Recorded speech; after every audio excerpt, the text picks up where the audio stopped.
پروردگار بحروں بر،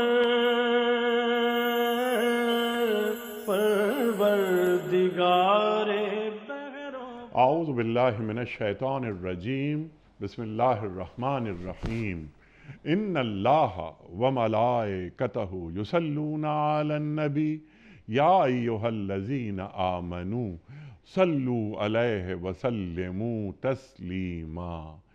اللہم صل علی سیدنا و نبینا و شفیعنا و مولانا محمد وعلی آل محمد وبارک وسلم۔ محترم خواتین و حضرات، السلام علیکم۔ پیام صبح کے ساتھ ایک بار پھر حاضر میں ہوں آپ کا میزبان انیق احمد۔ خواتین و حضرات، پیام صبح میں آپ اور ہم جانتے ہیں کہ روزانہ ہم سیکھتے ہیں اپنے ملک کے جید علماء سے۔ قرآن کریم کی ایک ایک آیت پر بات ہوتی ہے، بلکہ آیت کے ایک ایک لفظ پر بات ہوتی ہے۔ ہمارے معزز علماء تشریف لاتے ہیں، ہمیں سمجھاتے ہیں قرآن کے معنی، مفاہیم، تفسیر، اور بتاتے ہیں کہ اللہ تعالی ہمیں کیسا دیکھنا چاہتا ہے، ہمیں کہاں دیکھنا چاہتا ہے، قرآن کریم کی روشنی ہمیں کس کس انداز میں مل رہی ہے۔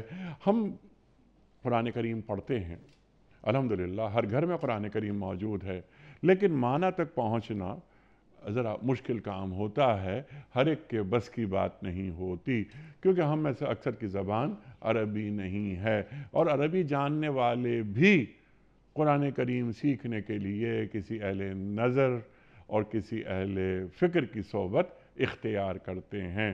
تو ہم بھی زحمت دیتے ہیں اپنے ملک کے جید علماء کو، اور ان سے درخواست کرتے ہیں کہ تشریف لائیں اور ہمیں قرآن کریم جو کہ زمین والوں سے اللہ کا آخری کلام ہے، بتائیں ہمیں کہ ان آیات کے کیا معنی ہیں، ہمیں سمجھائیں اور ہمیں طریقہ بتائیں کہ اس پر عمل کیسے کیا جاتا ہے، اور کس طرح جو اولین مخاطبین صحابہ نے اللہ اکبر کس طرح ان آیات کو لیا اور عمل کر کے بتایا اور چلتا پھرتا قرآن بن گئے۔ خواتین و حضرات، آج ہم اپنے ملک کے ایک ممتاز عالم دین سے، مفسر قرآن سے، سورہ اعراف کی آیت نمبر 33 کے حوالے سے بات کروائیں گے۔ سرکار دو عالم صلی اللہ علیہ وآلہ وسلم سے مخاطبت اللہ فرما رہا ہے اس آیت میں۔ سرکار دو عالم صلی اللہ علیہ وآلہ وسلم آپ فرما دیجئے، میرے رب نے جو چیزیں حرام کی ہیں وہ تو یہ ہیں۔ بہت ساری چیزیں اللہ تعالیٰ نے حرام فرمائی ہیں، چند چیزوں کا ذکر یہاں اللہ بیان کر رہا ہے۔ بے شرمی کے کام، فواحش، اسم ذکر آئے گا، انشاءاللہ سیکھیں گے فرق دونوں میں کیا ہے، فواحش کسے کہتے ہیں، اسم کسے کہتے ہیں، بغ کسے کہتے ہیں، وغیرہ وغیرہ بہت سی باتیں سامنے آئیں گی، اور حق کے خلاف زیادتی، اور یہ کہ اللہ کے ساتھ کسی کو شریک کرو، شرک، اللہ اکبر ان الشرک لظلم عظیم، اللہ تعالیٰ قرآن کریم میں ارشاد فرما رہا ہے۔ اور تم اللہ کی طرف سے کوئی ایسی بات کہو کہ جس کے تعلق سے تمہارے پاس کوئی سند موجود نہیں، نہ تمہارے پاس علم ہے کہ در حقیقت یہ بات اللہ ہی نے فرمائی ہے۔ یہاں پر رسولوں کی ضرورت، انبیاء کی ضرورت بھی سامنے آ رہی ہے کہ اللہ نے کیا فرمایا، رسول بتائیں گے۔ خواتین و حضرات، سیکھیں گے محترم مفتی محمد نجیب صاحب سے، ہمارے ملک کا ایک جانا مانا نام۔ مفتی صاحب میں بڑی خوبیاں، لیکن ہم جس کے بڑے ایڈمائرر ہیں وہ یہ کہ دنیا بھر کا سفر کرتے ہیں آپ، اور آج کے مسائل، جدید مسائل، نو آمدہ مسائل، ان پر بھی گہری نگاہ رکھتے ہیں، اور ان کا حل آپ پیش کرتے ہیں قرآن و سنت کی روشنی میں۔ فارغ التحصیل ہیں آپ دارالعلوم کراچی سے۔ مفتی محمد نجیب صاحب کو خوش آمدید کہتے ہوئے پروگرام کا آغاز اللہ تعالیٰ کے بابرکت نام سے، سورہ اعراف اور آیت نمبر 33۔ اعوذ باللہ من الشیطان الرجیم، بسم اللہ الرحمن الرحیم۔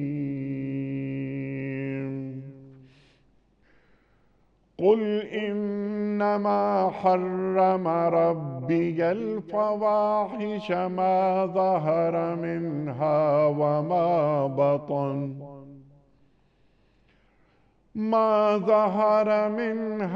وما بطن والإثم والبغي بغير الحق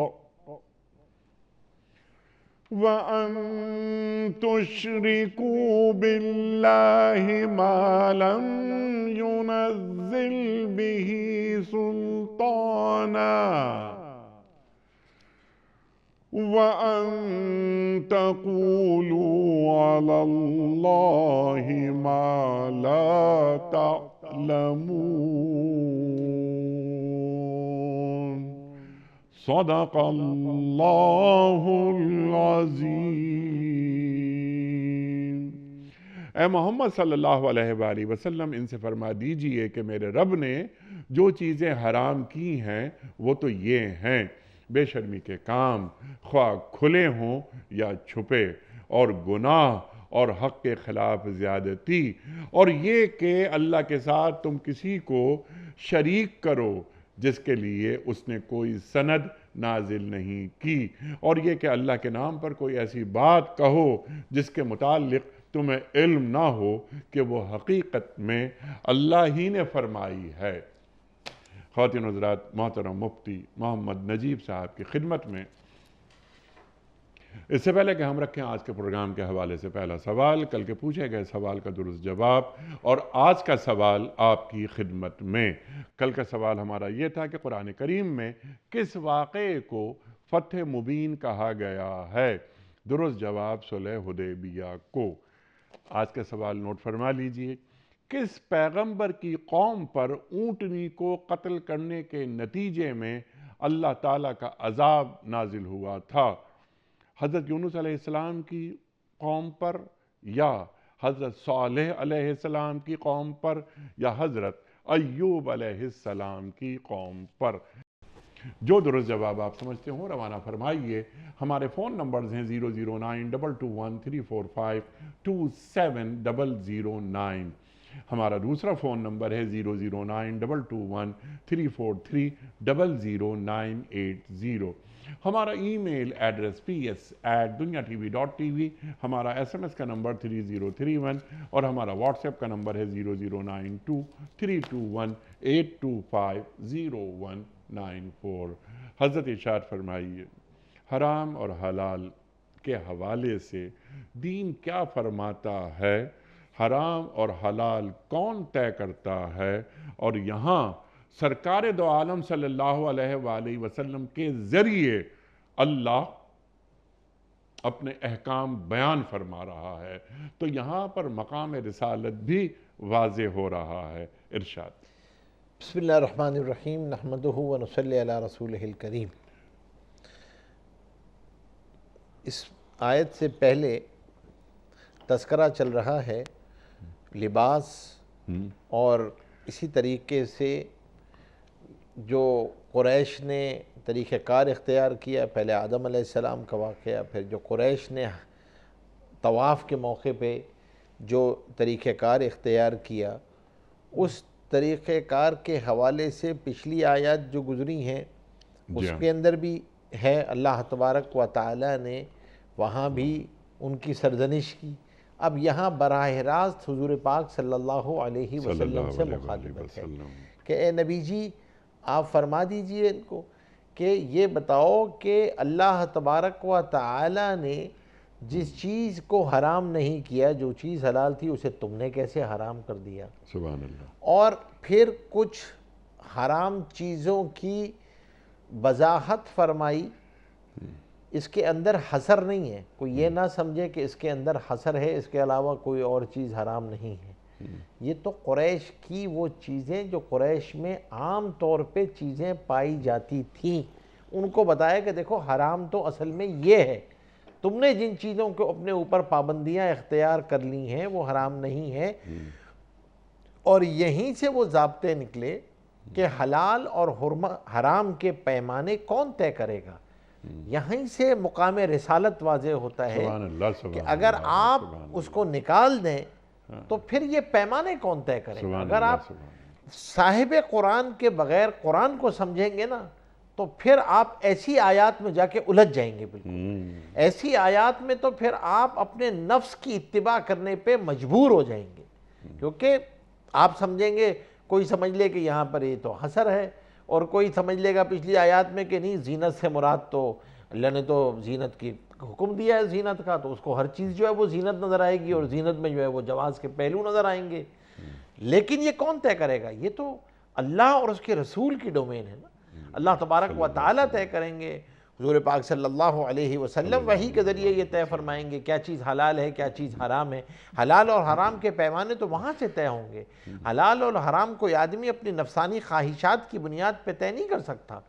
اور یہاں پر بھی اسی بات کے بارے میں واضح فرمایا کہ حکم کہ دیکھیں یہ جو اللہ تبارک و تعالیٰ نے جس چیز کو لباس کو زینت بنایا تھا، لباس کو آپ کی سترپوشی بنایا تھا، بنی آدم کے لیے زینت بنایا تھا، اور آدم علیہ السلام سے ایک چیز چلتی چلی آ رہی تھی، آپ نے جس چیز کو عیبوں کے چھپنے کی چیز بنائی تھی، لباس دیا تھا، اس زینت کو اپنے اوپر حرام کر لینا، اس لباس کو اپنے اوپر حرام کر لینا، یہ کس نے آپ کو کہا؟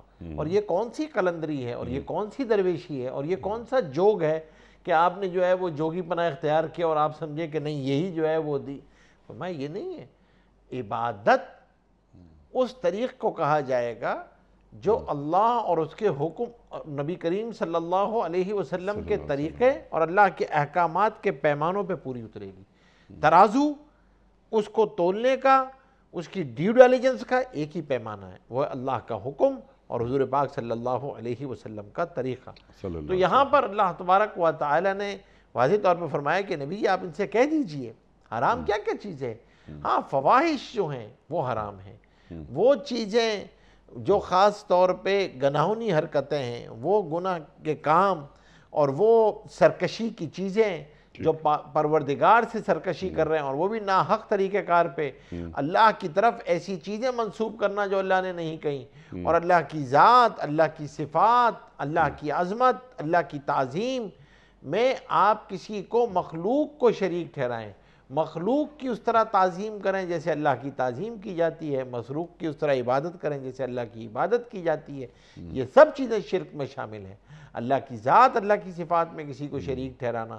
تو اللہ تبارک و تعالی نے یہاں پر آپ کو ڈومین بھی بتائی، اور جو چیزیں ایک مرتبہ حضور پاک صلی اللہ علیہ وسلم کی زبان مبارک سے یہ کہلوا دیا، آپ لوگ جس چیز کو قلندری سمجھ رہے ہو، جس چیز کو عبادت سمجھ رہے ہو، یہ عبادت نہیں ہے، یہ تو فحاشی کے زمرے میں آتی ہے، یہ عبادت کے زمرے میں نہیں آتی ہے، یہ عبادت نہیں ہے۔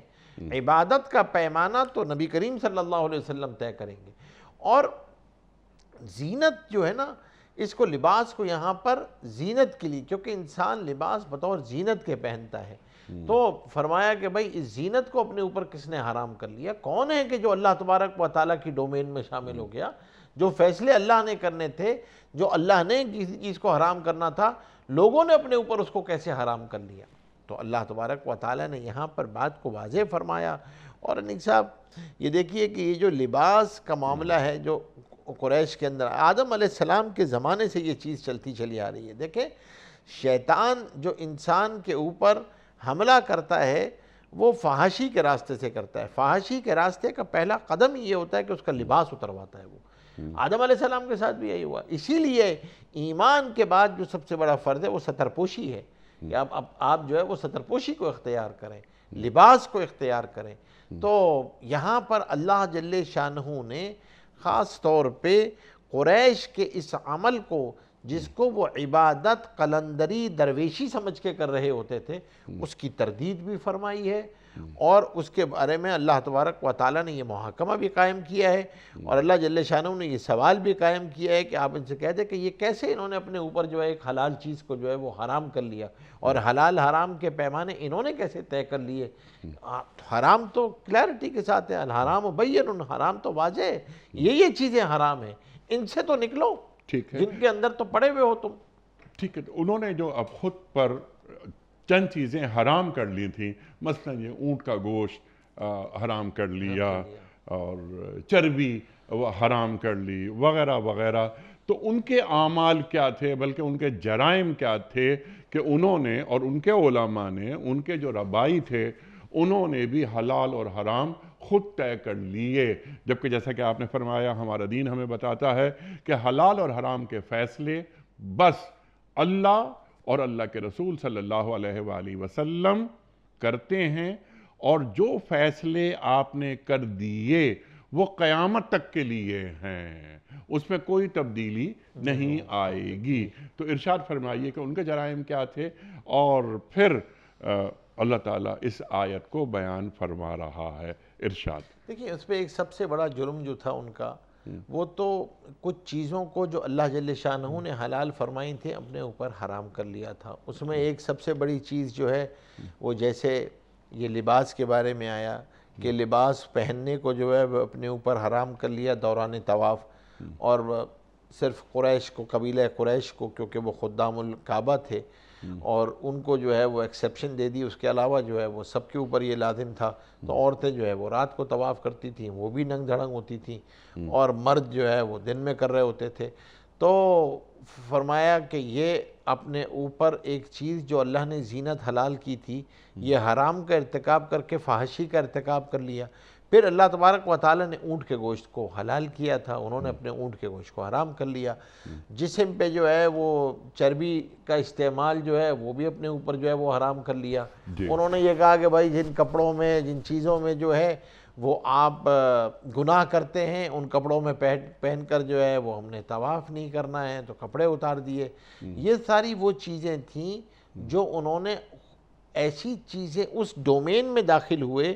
ایک ڈومین ہوتی ہے اللہ کے اس ڈومین میں شرک کے ذریعے آدمی داخل ہوتا ہے، اور دوسری ڈومین ہوتی ہے کہ اللہ تبارک و تعالیٰ کی جو حلال اور حرام کی حدود ہیں، جو سرحدیں ہیں، ان کو آدمی پار کرتا ہے. اور آدمی جو ہے وہ کسی حلال چیز کو جو ہے وہ افراط تفرید کرتا ہے، کہ کبھی حلال کو حرام بنا دیتا ہے اور کبھی حرام کو حلال بنا دیتا ہے.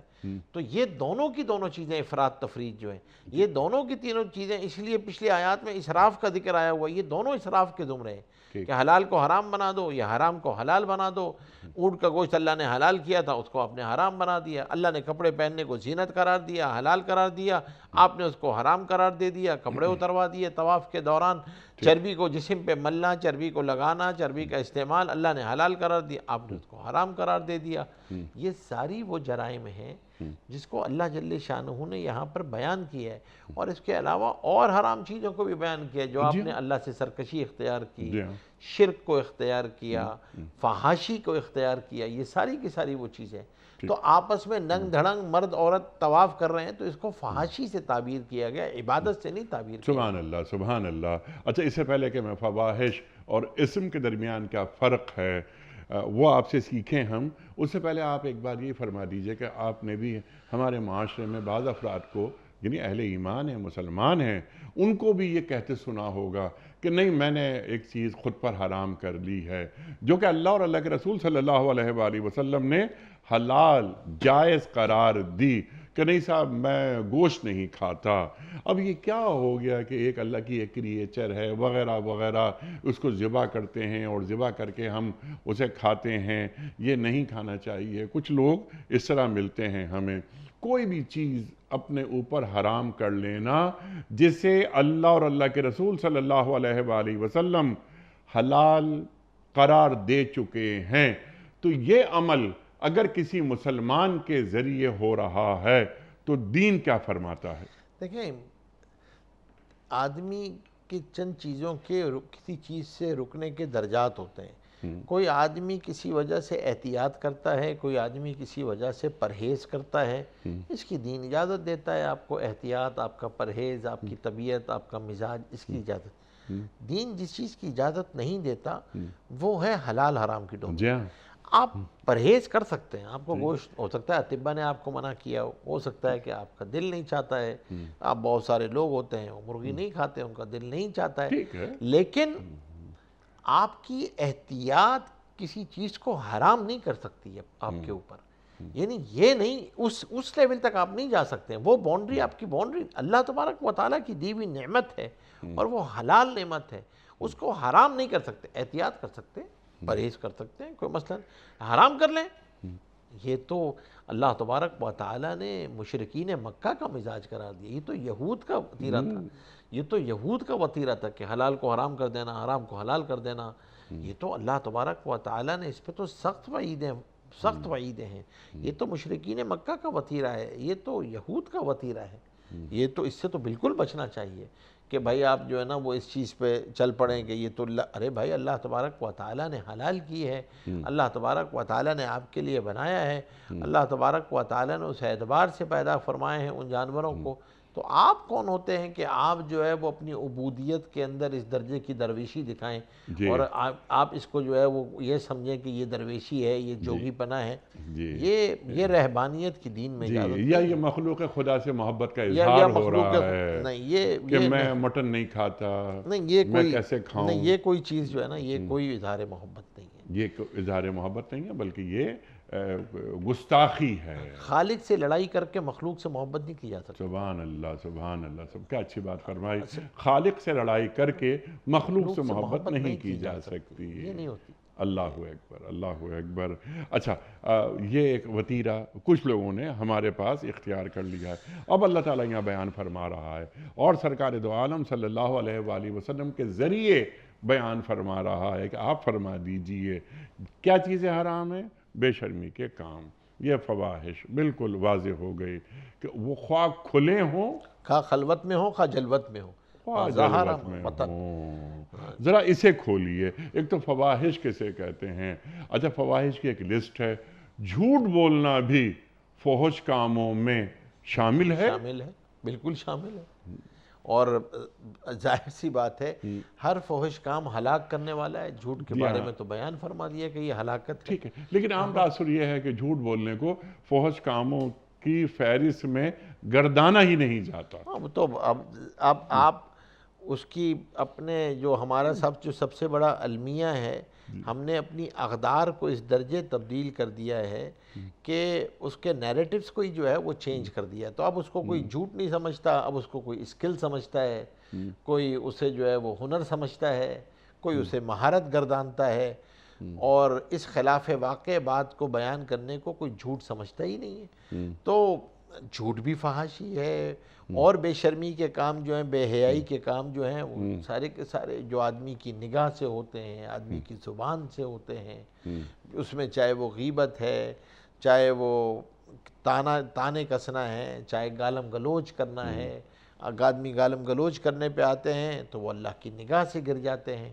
اسی طریقے سے جو ہے وہ نگاہ کا بدنگاہی کا لیں اور اس کی نگاہ کی جو ہے وہ احتیاط برتنا نہ ہو، زبان کی احتیاط نہ برتی جائے، اعضاء و جوارح کی احتیاط نہ برتی جائے، یہ سب فحاشی کی چیزیں ہیں۔ اور یہ کہ لوگوں کے سامنے اس طرح کیا جائے فحاش کام، لوگوں کے سامنے فحاشی برتی جائے، لوگوں کے سامنے ہو، یا یہ کہ خلوت کے اندر ہو رہے ہوں آپ، جب آپ کے ساتھ کوئی نہ ہو، فرمایا اس وقت بھی اللہ سے حیا کرو کہ اللہ تبارک و تعالیٰ تو دیکھ رہے ہیں نا، کوئی نہیں دیکھ رہا لیکن اللہ کی ذات وَهُوَ مَعَكُمْ أَيْنَمَا كُنْتُمْ۔ ہاں، نحن اقرب الیہ من حبل الورید، اللہ تبارک و تعالیٰ فرماتا تمہاری شہرک سے زیادہ قریب ہو۔ یہ جو کانشیسنس ڈیولپ ہو جاتی ہے تو پھر اس سے بچنا آسان ہو جاتا ہے، گناہوں سے بچنا، خلوت کے گناہ۔ اور آج تو جو موبائلز ہیں، سوشل میڈیا ہے، اس کی وجہ سے جو سب سے بڑا نقصان ہوا ہے نہیں بھائی، وہ یہ ہے کہ آج مومن کی خلوت بھی محفوظ نہیں ہے۔ آج سب سے بڑا جو نقصان ہے وہ یہ ہے کہ آج خلوت بھی محفوظ نہیں ہے، کیونکہ خلوت میں بھی آپ کو باطل نے اس طرح نظام بنایا ہے کہ یہ شیطان جو ہے نا، یہ فحاشی اور شہوت کے راستے سے آیا ہے، تو گناہ جو ہے نا وہ کلک اوے ہے، گناہ کو آسان کر کے پیش کیا ہے، سہولت کے ساتھ پیش کیا ہے۔ نگاہ کی حفاظت مشکل ہے، بدنگاہی بہت آسان ہے۔ نگاہ کی حفاظت تو راہ چلتے ہوئے مشکل ہے آپ کو، کیونکہ وہ پلان ہے بالکل چیزیں، تو وہ کوشش یہ کرتے ہیں کہ بھائی آپ کو جو ہے وہ فحاشی کے راستے سے آئے، اور اس فحاشی کے راستے میں جلوت کے اندر بھی ہیں، ظاہر میں بھی لوگ گناہ کر رہے ہوتے ہیں، اور وہ اس طریقے سے اللہ معاف کرے نارمز بن جاتی ہیں قوموں کی، خاندانوں کی، کہ اسے اب خاندان میں برائی نہیں سمجھا جاتا، آپ ہماری شادی کی رسومات کو دیکھ لیں، شادیوں کی رسومات کو دیکھ لیں، ملنے جلنے کے طور طریقے دیکھ لیں، اٹھنا بیٹھنا دیکھ لیں، بچے بچیوں کا لباس دیکھ لیں، وضاقتہ دیکھ لیں، وہ چیزیں جو آج سے پہلے جن کا کوئی تصور بھی نہیں کر رہا ہوتا تھا کہ شریف گھرانوں کی شادیوں میں یہ چیزیں ہوں گی، شریف گھرانوں کے اندر بھی کوئی ایسی باتیں ہوں گی، وہ اب حصہ ہے، وہ ان کی عادات کا حصہ ہے، وہ ان کے رسم و رواج کا حصہ ہے، اور اقدار کا جنازہ نکل رہا ہوتا ہے۔ آپ شادیوں کے موقع پہ دیکھ لیں کہ شادیوں پہ بھی یہی ہو رہا ہوتا ہے، اس میں اسراف بھی ہے، اس میں تبذیر بھی ہے، اس میں فحاشی بھی ہے، گانا بجانا بھی ہے، اور اس میں ڈانس بھی، سب کچھ ہو رہا ہے۔ اور نکاح جیسی عبادت کو جو ہے وہ کھلواڑ بنا دیا ہے۔ نکاح جیسی عبادت، نکاح تو عبادت ہے نا، نکاح تو خطبہ نکاح کا سننا واجب ہے، یہ تو عبادت ہے۔ اس عبادت کے موقع پہ بھی اس طرح کے گناہ ہو رہے ہوتے ہیں۔ تو اصل بات تو یہ ہے کہ سب سے بڑی بات جو ہوئی ہے نا، یہ احساس ندامت، احساس شرمندگی ہی ختم ہو گیا ہے کہ ہم کسی فحش کام کے مرتکب ہو رہے ہیں۔ ٹھیک ہے، یعنی احساس یہ مٹ گیا ہے۔ اب ذرا سا آگے بڑھ کر ایک سوال میں رکھتا ہوں آپ کی خدمت میں کہ اگر چند خواتین یا چند لڑکیاں معاشرے میں دینی اقدار کو پامال کر رہی ہیں اپنے لباس کے ذریعے، اپنے عادات و اطوار کے ذریعے، تو اس کا قصوروار کون ہوگا؟ والدین یا وہ خود؟ سب سے پہلے تو والدین، والدین سب سے پہلے ہوں گے۔ اچھا، اگر میری بیوی دینی اقدار کو پامال کر رہی ہے تو بیوی سے زیادہ میں ذمہ دار نہیں ہوں؟ دیکھیں بالکل شوہر ذمہ دار ہوگا نا، شوہر ذمہ دار ہوگا۔ الرجال قوامون علی النساء کا ایک معنی تو ہے نا، ایسا تو نہیں ہے، اس کا کیا معنی ہے ورنہ پھر؟ اگر آپ اتنی بھی کوئی حدود قائم نہیں کر سکتے گھر میں، جی آپ کہتے ہیں کہ جی میں شوہر بھی ہوں اور میں والد بھی ہوں، ہاں لیکن بچوں کے لباس کا مجھ پہ کچھ نہیں چلتا، وہ جو مرضی پہنے، بیوی جو مرضی کرے، وہ جہاں مرضی جائے، تو پھر سوال یہ کہ آپ نے تربیت کی کیا ذمہ داری اٹھائی ہے؟ آپ نے درسگاہ کی ذمہ داری نہیں اٹھائی، ان کے لیے مربی تلاش کرنے کی ذمہ داری نہیں اٹھائی، ان کی وضاقتہ کی ذمہ داری نہیں اٹھائی، اپنے بیوی کے چال چلن آنے جانے پہ کوئی آپ نے پابندی نہیں رکھی، کوئی آپ نے ذمہ داری نہیں اٹھائی۔ تو سوال یہ ہے کہ انیق صاحب، ہم حضور پاک صلی اللہ علیہ وسلم کی امت میں ہے نا، کلکم راعٍ و کلکم مسئول عن رعیتی بھی تو ہے نا، مجھ سے بھی تو سوال ہونا ہے نا اپنی ذمہ داری کے بارے میں۔ تو یہ ذمہ داری میں کیا کل جواب دوں گا محشر کے میدان میں؟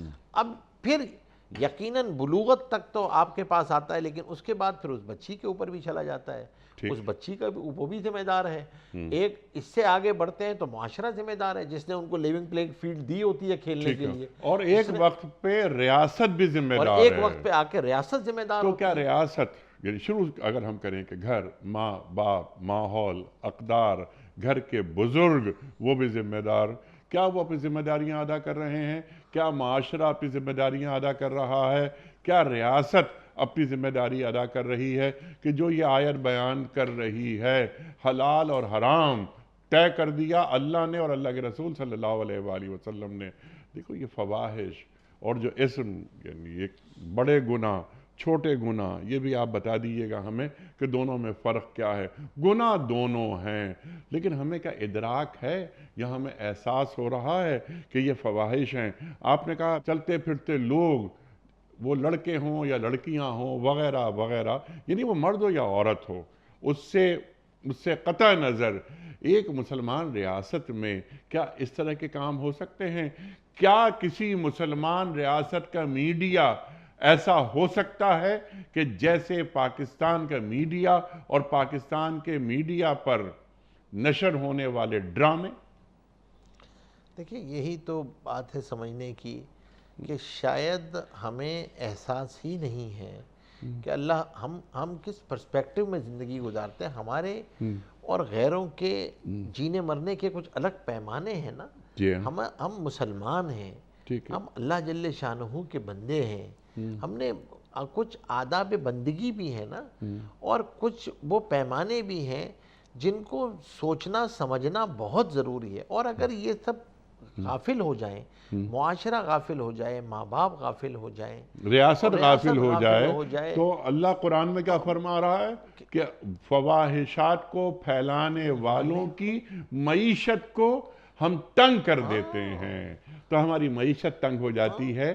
اب اللہ کی ہدایت، جب آپ فحاشی گناہ ان چیزوں میں پڑیں گے تو اللہ کی یاد سے تو اعراض کریں گے نا، وَمَنْ أَعْرَضَ عَنْ ذِكْرِي فَإِنَّ لَهُ مَعِيشَةً ضَنْكًا، جی تو وہ تو خود بخود معیشت، پھر آپ رو رہے ہوتے ہیں کہ بجٹ پورا نہیں ہوتا، معیشت پوری نہیں ہوتی، ہماری یہ چیز بڑھ رہی ہے، اور نہ آپ اسراف پہ بند باندھ رہے ہیں، نہ آپ تبذیر پہ بند باندھ رہے ہیں، اللہ اکبر، نہ آپ کوئی معاشرتی اقدار پہ بند باندھ رہے ہیں، تو بھائی آپ کو دیکھیں انیس صاحب، ریاست کے پاس جو ہے وہ طاقت ہوتی ہے، اللہ تبارک و تعالیٰ نے اس کا حساب لینا ہے آپ سے۔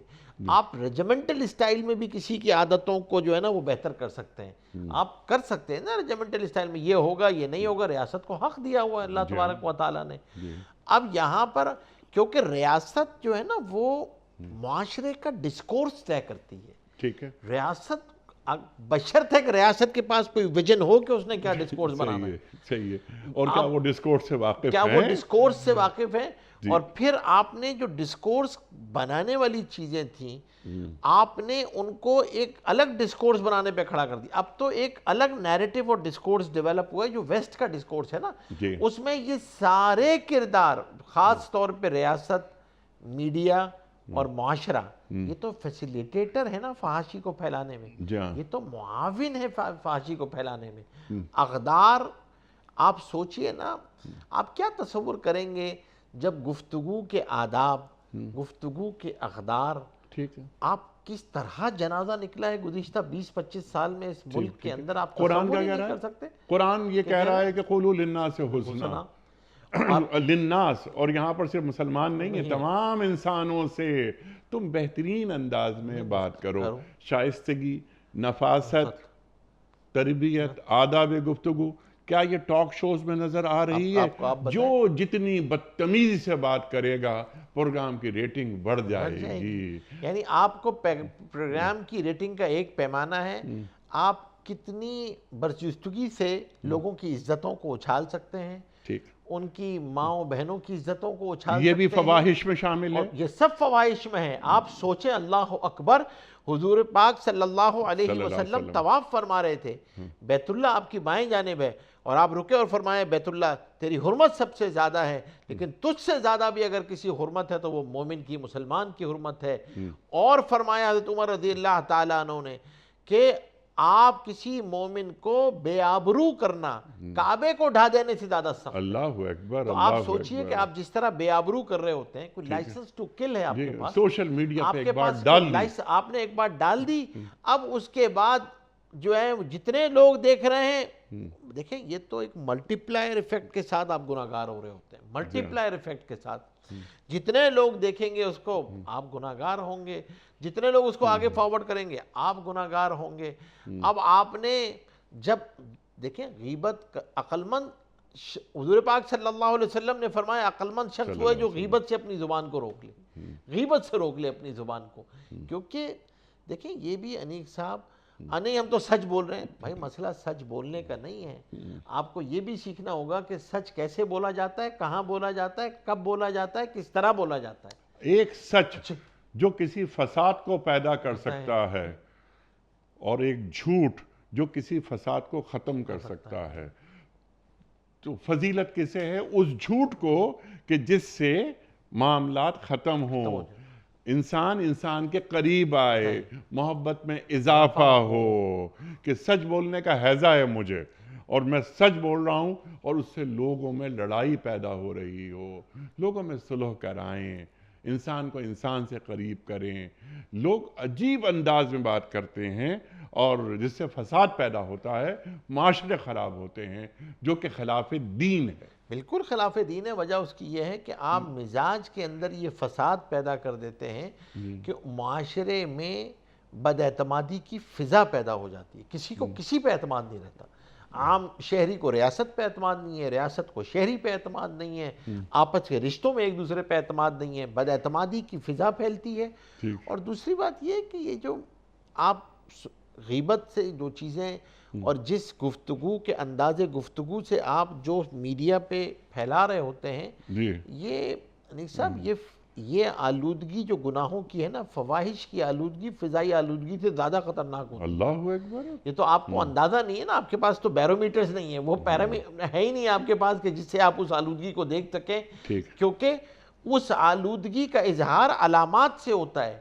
جب زندگیوں میں بے برکتیاں آتی ہیں، وقتوں میں بے برکتی ہوتی ہے، رزق میں بے برکتی ہوتی ہے، جی اور ظاہر سی بات ہے نا، آلودگی ہوتی ہے نا بھائی، آپ کے اندر فضائی آلودگی ہوگی تو آپ اوزون کی ختم ہو جائیں گی، تو آپ کہتے ہیں کہ ہاں بھائی آلودگی نے جو ہے نا اوزون کو ہٹ کر دیا۔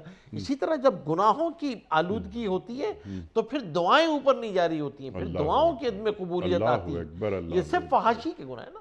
کیوں فحاشی؟ اللہ تبارک و تعالی کفر کی حکومت کو برداشت کر لیتے ہیں، لیکن جی. اللہ ظلم اور فحاشی اور بے حیائی کو برداشت نہیں کرتے۔ اللہ اکبر. اچھا مفتی صاحب، کیا ایسا نہیں ہے کہ برائی کو دیکھتے ہوئے، بدکاریوں کو دیکھتے ہوئے لوگوں کو ٹوکنا ہم نے چھوڑ دیا ہے؟ اچھا، امر بالمعروف کی بات تو ہوتی ہے، وہ نہیں عن المنکر کہاں چلا گیا؟ ایک بات یہ فرما دیجئے گا۔ اور کیا قرآن کریم دو انبیاء کے ذریعے لعنت بھیج رہا ہے، حضرت داؤد علیہ السلام کی زبان سے اور حضرت مسیح علیہ السلام کی زبان سے لعنت بھیج رہا ہے ان لوگوں پر کہ جو لوگوں کی برائیاں تو دیکھتے ہیں اپنے معاشرے میں، لیکن انہیں ٹوکنا چھوڑ دیا۔ تو ٹوکنے کا عمل، روکنے کا عمل، وہ بھی ضرور جاری رہنا چاہیے۔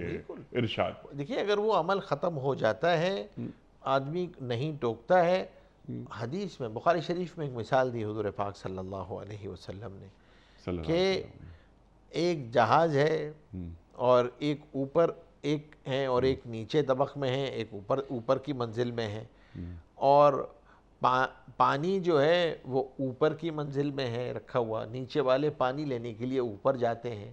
اب اگر نیچے والے یہ کہیں کہ نہیں صاحب، کون اوپر جائے گا، اتنی مشقت اختیار کرے گا، ہم یہیں سے سوراخ کر لیتے ہیں اور پانی سمندر کا یہیں سے لینا شروع کر دیتے ہیں، تو فرمایا اگر اوپر والے اس فکر میں رہیں گے اور اس اطمینان میں رہیں گے کہ ہمیں کیا پرواہ ہے بھائی، ہمارے پاس تو پانی رکھا ہوا ہے، وہ لیتے رہے نیچے سے بھلے کچھ بھی ہو، تو ہوگا کیا کہ ان کے اس نہ روکنے کی وجہ سے جب جہاز ڈوبے گا تو اوپر والے بھی ڈوبیں گے، نیچے والے بھی ڈوبیں گے، جی ہاں۔ سب کے سب ڈوب جائیں گے۔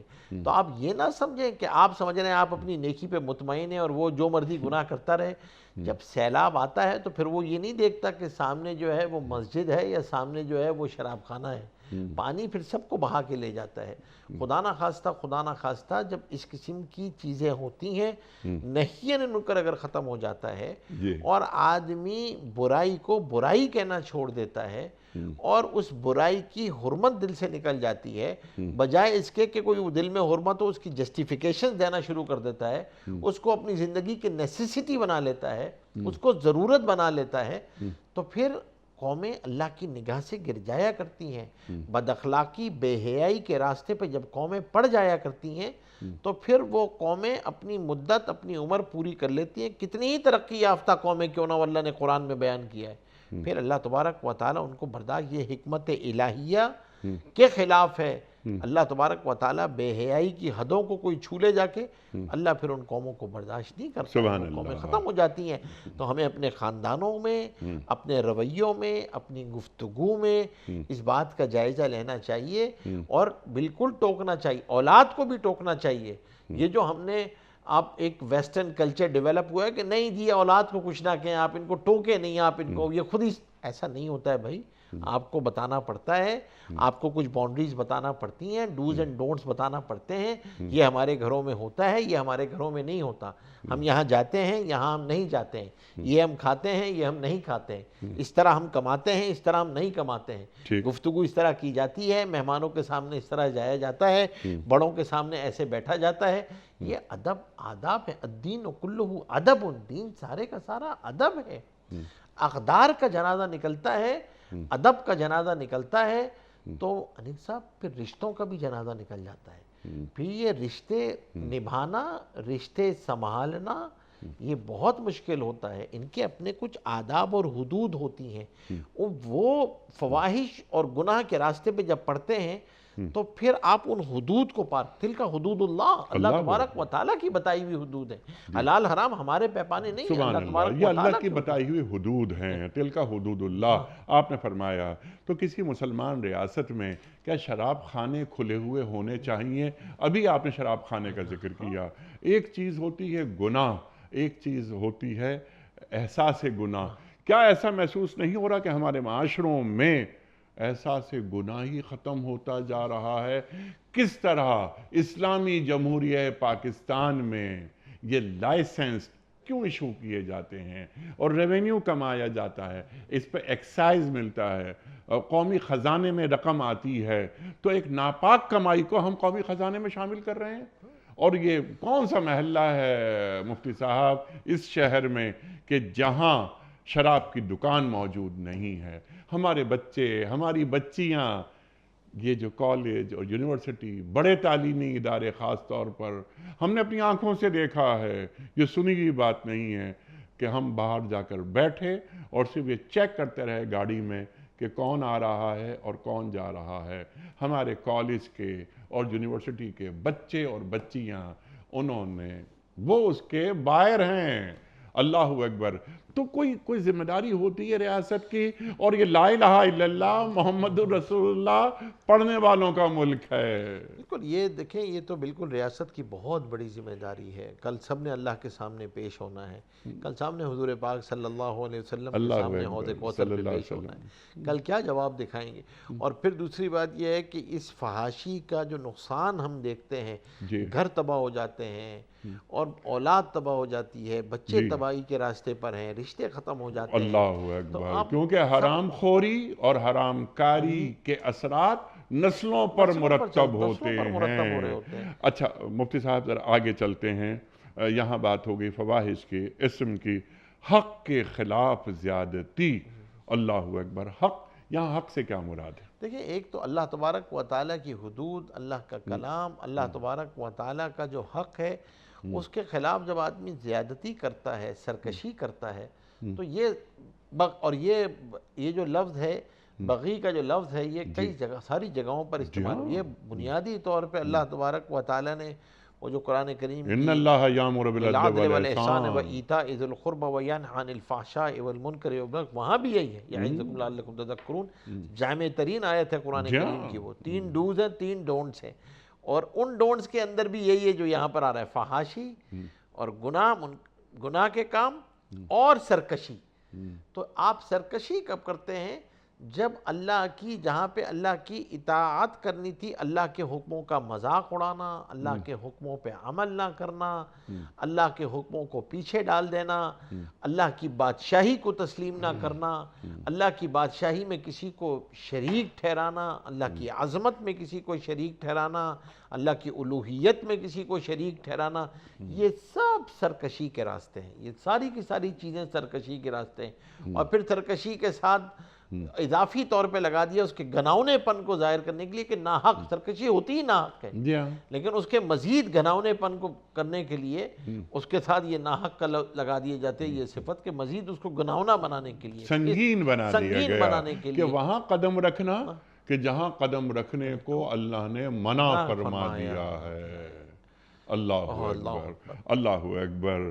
اچھا، اب واضح بات ہے کہ اللہ کے ساتھ کسی کو شریک کرنا، اچھا اللہ کے ساتھ کسی کو شریک نہیں کیا جاتا، یہ بالکل واضح بات ہے، لیکن صفات میں بھی شریک نہیں کرنا، نہ ذات میں، نہ ذات میں، نہ صفات میں، نہ تعظیم میں، نہ تعظیم میں۔